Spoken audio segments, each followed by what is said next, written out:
let's get something straight. It's not your fucking job to try and figure out ways to de-escalate this war any more than it's the CEO of Lockheed Martin or the CEO of General Dynamics. You are a military contractor. You provide a service that you are paid for, and make no mistake, Starlink is paid for. The Department of Defense and the U.S. Agency for International Development have been paying Elon Musk's company Starlink for internet services in Ukraine. And the fact of the matter is he is single-handedly, as CEO, undermining Ukraine's capability to use Starlink in a military capacity, which undermines U.S. national security interests. Period. It is a stated national security interest by the President, by the Department of Defense, and the Department of State that Ukraine eject Russia from its territory.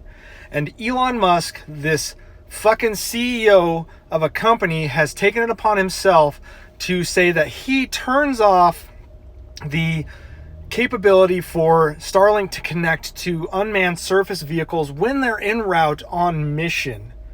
That is a violation of national security contractor protocol, and the fact that the U.S. isn't doing anything, which I'm pretty sure they probably are, but the fact that the U.S. isn't publicly doing anything is surprising to me. This would be like if Lockheed Martin said, we don't agree with whatever war is being fought, so we're not going to allow you to take off in the F-22. Or General Dynamics says, we're going to turn off the fire control mechanisms for the Abrams tank. When you sign a contract with the U.S. government in a military capacity, the understanding is that you hand over your equipment over to them for them to use in national security interests. And that is exactly what Elon Musk did when he took the government's money. And now he is being shitty about it and undermining the national security interests of the U.S. government by just randomly shutting off, or not randomly, but by willingly shutting off the network capability for unmanned surface vehicles as they're en route to potentially destroy Russian assets. And he does this because he is, one, a coward, scared of a nuclear escalation, which hasn't happened and won't happen, period. And two, is a Russian echo chamber via Twitter because he has business interests in Russia, in getting various minerals and selling whatever he can sell there.